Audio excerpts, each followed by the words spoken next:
일제강점기에 전라남도의 작은 섬에서 벌어진 일을 기록한 공문서가 지금도 남아 있습니다.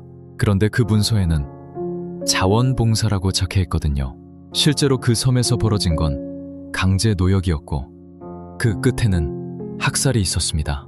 자해, 한자로 풀면 자애로울 자의 은혜, 해예요. 자애롭고 은혜롭다는 뜻이거든요. 1916년에 조선 총독부가 전라남도 구우군 앞바다에 소록도라는 섬에 병원 하나를 세웁니다. 이름이 소록도 자혈의원이었어요.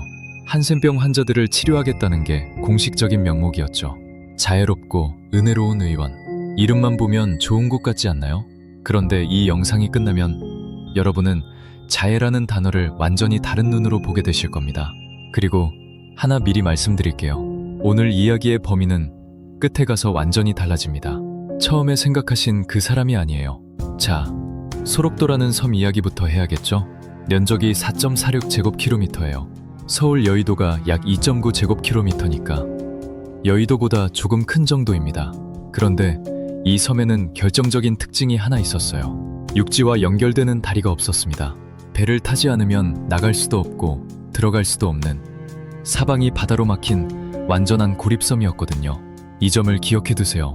나중에 이 고립이 끔찍한 결과를 만들어내니까요.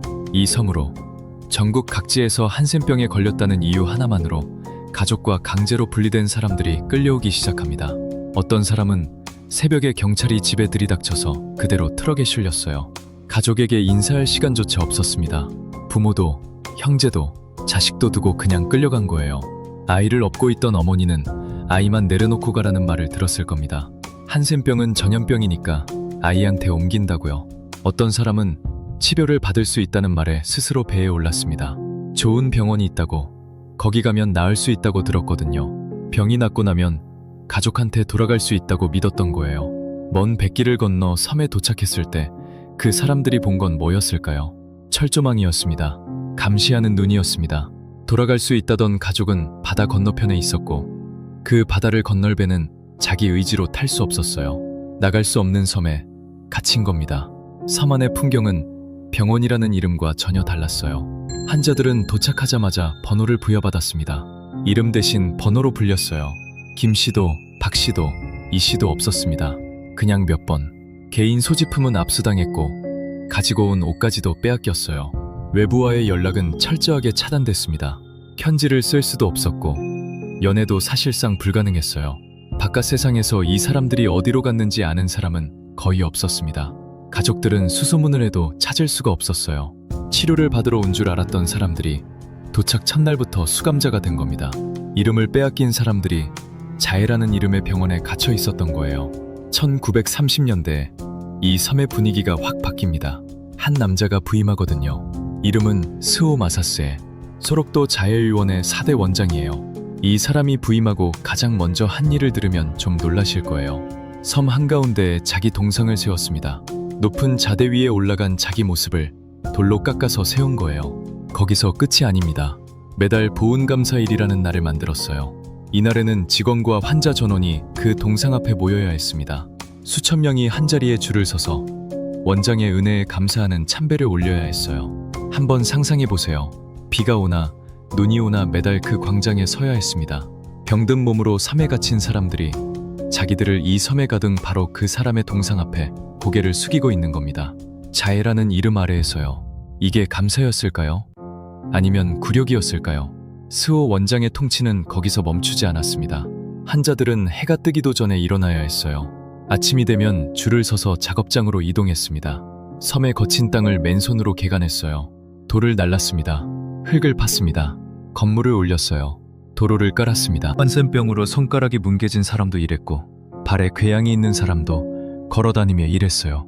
전쟁이 격화되면서 군수물자까지 만들어야 했습니다. 병든 몸으로요. 하루 종일 부려먹고도 임금은 한 푼도 주지 않았어요. 이 섬에 갇힌 사람이 가장 많았을 때 6,200명이었습니다.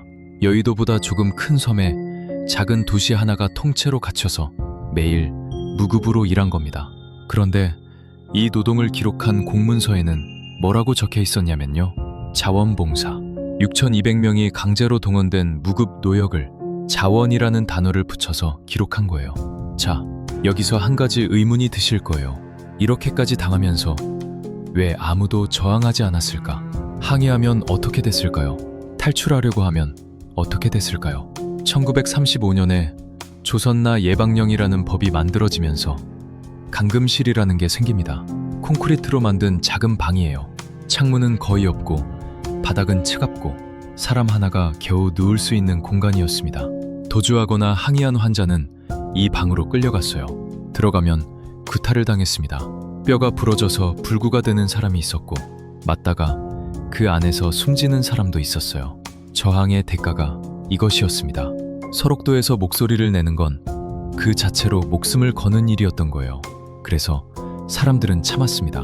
그 감금실 건물은 지금도 설옥도에 남아 있습니다. 콘크리트 벽이 그때 모습 그대로 서 있어요. 그리고 이것보다 더 잔인한 게 있었습니다. 이 부분은 솔직히 말씀드리기가 좀 힘든데요. 단종 수술이에요. 한센병이 유전된다는 믿음이 있었거든요. 그런데 이건 의학적으로 완전히 틀린 겁니다. 한센병은 유전병이 아니에요. 하지만 이 잘못된 믿음을 근거로 내세워서 환자들에게 아이를 가질 수 없게 만드는 수술을 강제로 시행했습니다. 남성에게도 했고 여성에게도 했어요. 동의 같은 건 없었습니다. 거부할 수도 없었어요. 임신한 여성에게는 강제 낙태 수술을 했습니다. 아이를 가질 권리, 부모가 될 권리, 가족을 이룰 권리를 국가가 잘라낸 겁니다. 이건 감정이 아니라 숫자로 말씀드릴게요. 나중에 정부가 조사해서 피해로 공식 인정한 건수가 6,462건이에요. 이 중에 사망자가 1,758명입니다. 그런데 진짜 충격적인 건 따로 있어요. 이 수술이 일제강점기에 시작돼서 해방 이후에도 멈추지 않았다는 겁니다. 1990년대까지 계속됐어요. 반세기가 넘도록요. 1938년에 국가총동원법이 시행되면서 상황은 한층 더 나빠집니다. 일본이 전쟁을 확대하면서 식민지 조선의 모든 자원을 전쟁에 쏟아부었거든요. 소록도도 예외가 아니었어요. 환자들이 전쟁 물자 생산에 본격적으로 동원됐습니다. 노동 강도는 한층 더 올라갔는데 먹을 것은 반대로 줄어들었어요. 쌀이 군수 물자로 빠져나갔거든요. 환자들에게 돌아오는 식량은 갈수록 적어졌습니다. 굶주림과 과로가 겹치면서 죽어가는 사람이 눈에 띄게 늘어났어요. 아이러니하지 않나요? 병원이라는 이름이 붙은 곳에서 치료는커녕 사람들이 굶어 죽고 일하다 쓰러져 죽고 있었습니다. 자해의원, 자애롭고 은혜로운 병원에서요. 여기까지 듣고 이렇게 생각하실 수 있어요. 스오 마사스에라는 한 명의 미친 원장이 저지른 일이라고요. 동상을 세우고 강제 노역을 시키고 감금실을 만든 한 사람의 광기가 만들어낸 비극이라고. 스오 원장만 없었으면 이런 일은 안 일어났을 거라고요. 그런데 지금부터가 진짜입니다. 이 모든 것을 설계한 건 그 한 사람이 아니었거든요.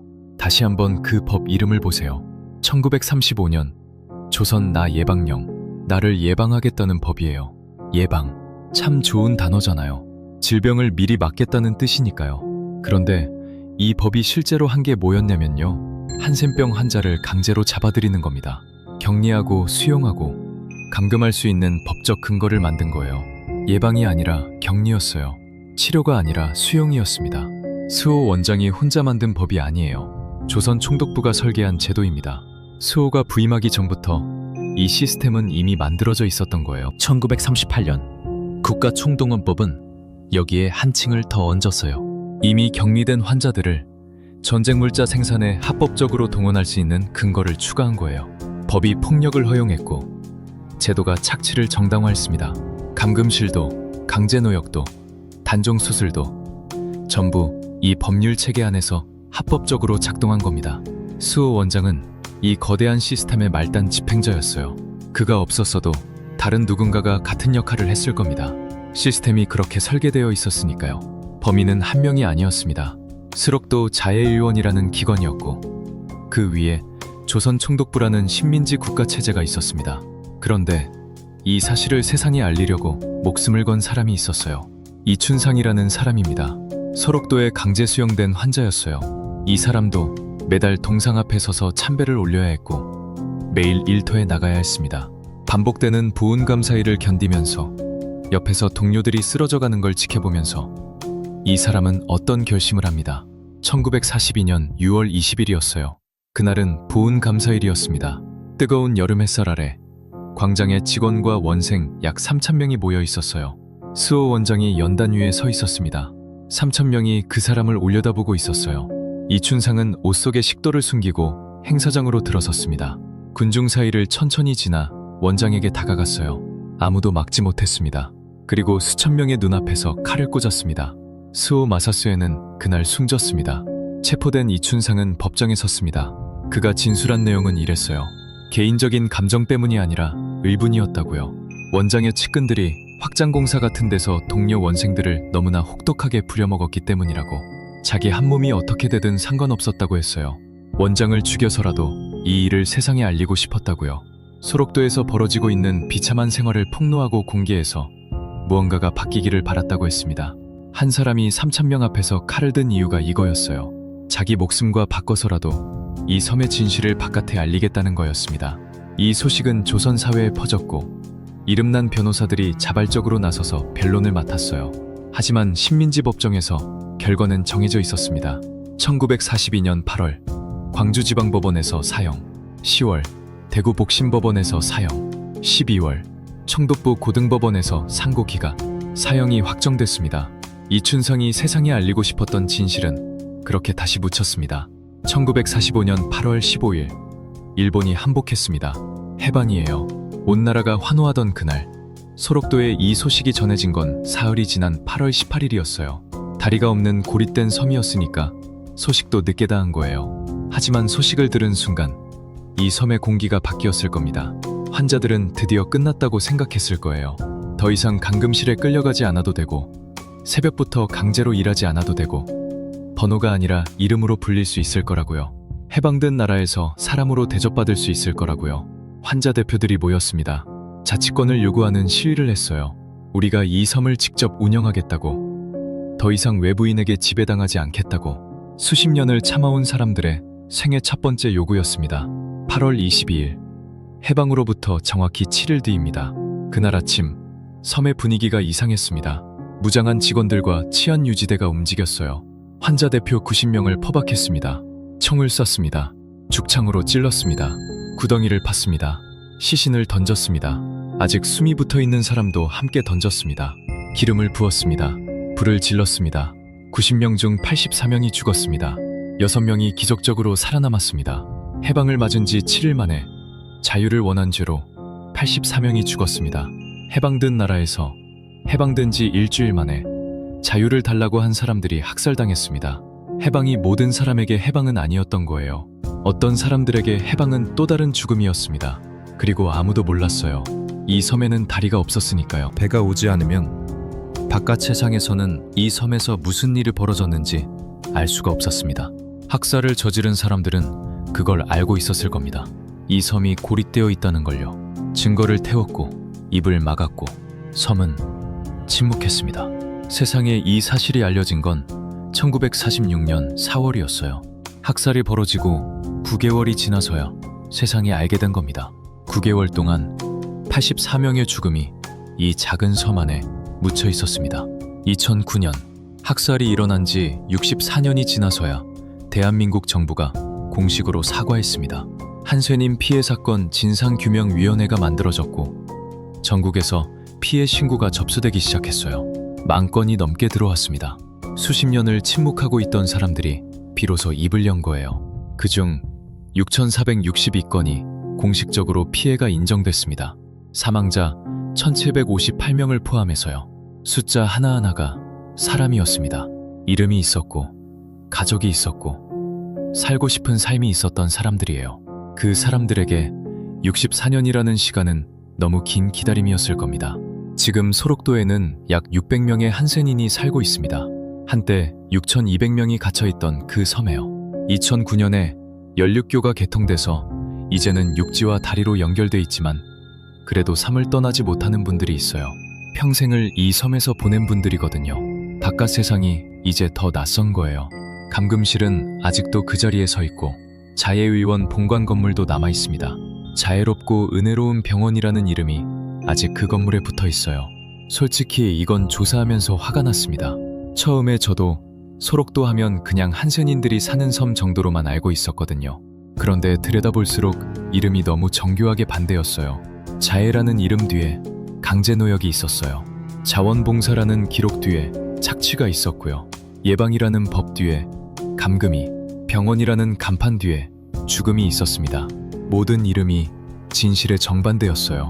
이름이 진실을 가리는 도구로 쓰인 겁니다. 이 이야기를 몰랐다면 그것도 우연은 아닙니다. 교과서에서는 몇 줄로 지나가고 뉴스에서도 잘 다뤄지지 않죠. 공문서에 자원봉사라고 적혀 있었으니까요. 병원 이름은 자해였으니까요. 법의 이름은 예방이었으니까요. 이름이 진실을 지우는 데 쓰였고, 그래서 이 이야기는 묻혔던 겁니다. 이 섬에서 이름 없이 죽어간 사람들이 있었습니다. 번호로 불리다가 번호조차 잊힌 사람들이요. 가족에게 인사도 못하고 끌려와서 이름도 없이 묻힌 사람들이요. 우리가 그 한 사람 한 사람의 이름을 전부 기억하지 못하더라도 적어도 이런 일이 있었다는 건 기억해야 하지 않을까요? 여러분은 이 이야기를 알고 계셨나요? 소록도라는 이름을 들어보신 적은 있으셨나요?